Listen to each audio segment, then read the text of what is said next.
Sanibonani, welcome back to my channel, welcome back to Mkosi Nophilile. Ngiyabonga kakhulu for joining me, ngiyabonga kakhulu. Please do subscribe, mangabaka subscribe, like video, share video as well. So yeah guys, angithi niyazi ukuthi ngiye ngaposta video ebikhuluma ke ngodaba luka Kelly Khumalo ukuthi bekunodaba ukuthi ukubonakala sengathi wakho ku 45,000 rand ukuthi akubulayo senzo May 1 tontona abantu bethu uyoboshwa nini uKelly Khumalo ahlanganiswe nalabo bhuti aba 5 ababoshwa ke. You guys, when it comes to the senzo May 1 murder into ezikanjalo ngaliposta lelo daba. I'm sorry sometimes ama videos wami guys ngiwarecorda early bese kusho ukuthi ngiwaposta late. Yabona ama videos engiwarecorda namhlanje uthi ngizozi ngiwaposte kusasa ngoba sometimes angithi ngina channel amathathu bafethu kumele in each and every channel manje ngiposte. So sometimes ngoba nginayo futhi u925 Nkosi yami kumele emsebenzini ngapha and ngapha ngimake sure ukuthi ngiyaphusha kuma channels wami. Uthola ukuthi ngikwazi ukurecorda mhlambe ebusukwaneni nje ngivuke kuseni ngirecorde kahle, but ukuthi manje ngihlala phansi ngiedit bese ngiyabuya ngiyaposta. So uthi ngirecorde early leyo video ngesikhathi indaba zakhona zisagijima ngaze ngayoyiposta late izindaba zakhona sesithanda ukuphola abantu bengasakhulukhulumi ngalo lolo daba kakhulu. So i-recording yami nokuposta kwami sometimes yakuya ukuthi kuthatha isikhathi. So i-video le ngipostile kaKelly ukuthi uyohlanganiswa nalabo bhuti aba-5. I think ngirecorded 2 days ago, honestly speaking khona ngiyipostile namhlanje.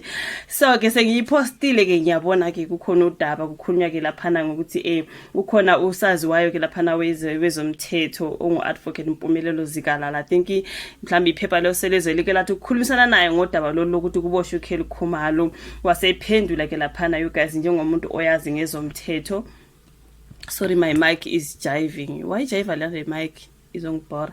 But anyways, kuthiwa ke bathi bona abukabikho ubufakazi obungambophisa uKelly Khumalo. Ukhona umuntu othe uKelly seyinyanga bayamazi nje uKelly ngeke baze bambophe.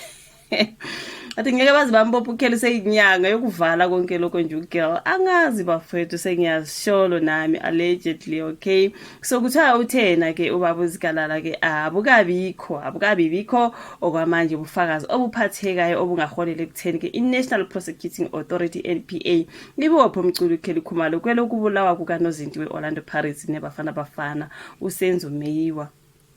So ukushilo lokhu advocate Mpumelelo ke Zikalala engxoxweni yakhe ke nabe phephandaba kade bembuza ke uZikalala uthe yize bukhona ubufakazi obuyamanisa uKelly necala lokubulawa kukaMeyiwa estatementini ukuthi wazenziwa abanye babamangalela, kodwa lobo bufakazi abenele ukuthi bungambophisa uKelly. Kungenzeka ukuthi iNPA kwathi uma ibibuka lobo bufakazi yathi siyakuzwa okuvela lana futhi kuyawenza umqondo, kodwa ke akwenele ukuthi singabopha uKelly.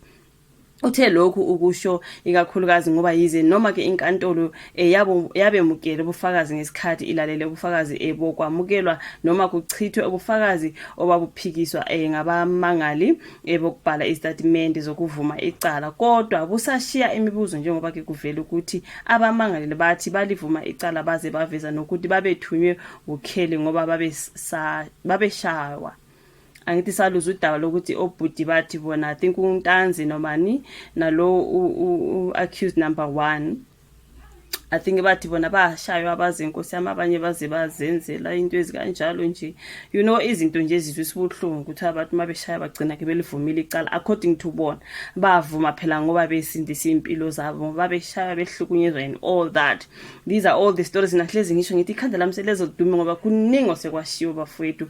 So kuzokhumuleka ukuthi ke kuvele kuyo lenkantolo ukuthi lezi statement zenziwa umangalelo wokuqala umuzi kakhulelwa Sibiya nomangalelo wesibili ke uBongane Ntanzi ngo2020. So uZikalala uthi ngisho nalabo bufakazi bezincingo obuveza ukuthi kwaba khona ukufonelana phakathi kukaKelly nomangalelo wesihlanu ufisa kuhle Ntuli ngaphambi nangemva kwesigameko nabo abanele futhi. So isizathu sokuthi ke ngisho lokhu isizathu sokuthi ngisho lokho ukuthi yize busuke bukhona ubufakazi bokushayelana izincingo obusolisayo, kodwa ngenxa yokuthi busuke bungakwazi ukuveza ukuthi yini eyayixoxwa ngeke ume ngabo enkantolo bofakazi uthi nebala uKelly walibopha itulo ke lokubulala uMeyiwa kuqhweka kubaba uZikalala. Uthe kokunye iNPA isuke ke ilihlakaniphela icala ifuna ukuthi iqale igojele bazongithethisa bathi hayibo sewuthini manje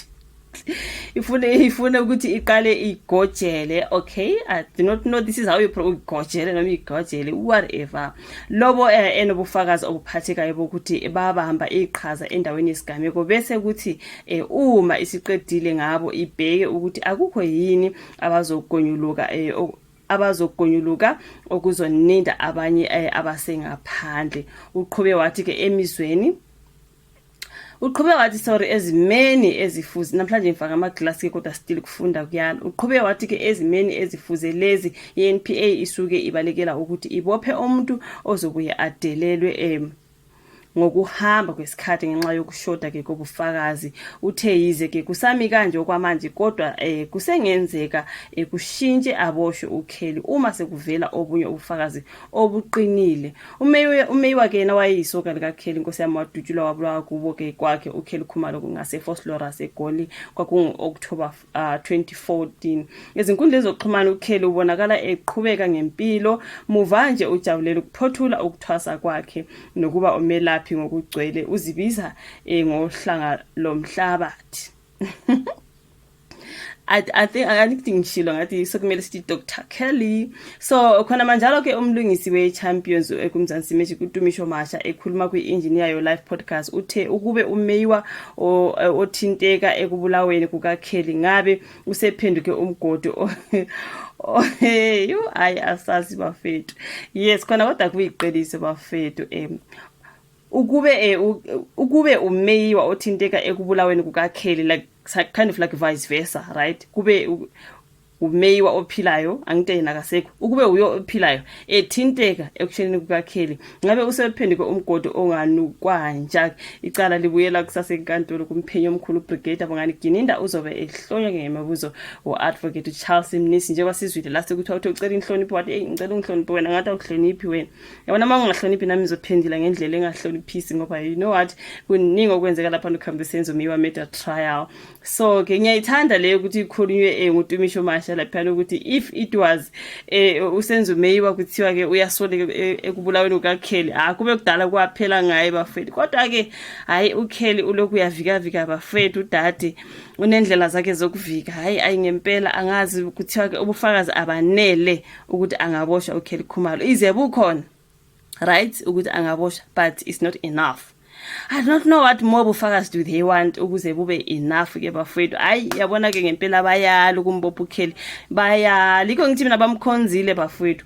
Abathatha uma bengafuna ukuthatha uKelly eyedwa akuthathwe everyone was in the house. Kelly Zandi, mama kaKelly, umama uGladness Khumalo, uTumelo Madlala, umthokozi sithwala abangani bakaSenzo Meyiwa, bese nalo longwe lo mntana kaBaba Chicko Thwala nomama Phiri uMasizi ku-cleaner and remove the evidence. Abathathwe bonke labo bantu bavalelwe baqala ukukhuluma iqiniso. Uma bengakwenzi lokho, rest in peace Senzo Meyiwa, ngoba kuyacaca ukuthi justice mntaka ngeke uzuyithole. Lo Senzo lalele khona akazilalele bafethu. Yabona le angiboni nje, as long as bengathathi that group eyayisendlini including umakhelwane babavalele bonke, if they do not want to take only Kelly, all of them ababekhona endlini besides abantwana kuthiwa kwakunengane zikaKelly, right, lezi ezincane.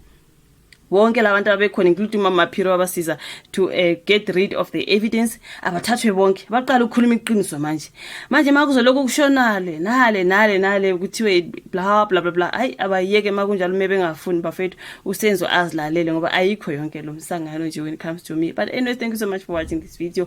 Like, subscribe, share, bese siyabonana kwenye ilandelayo. Bye.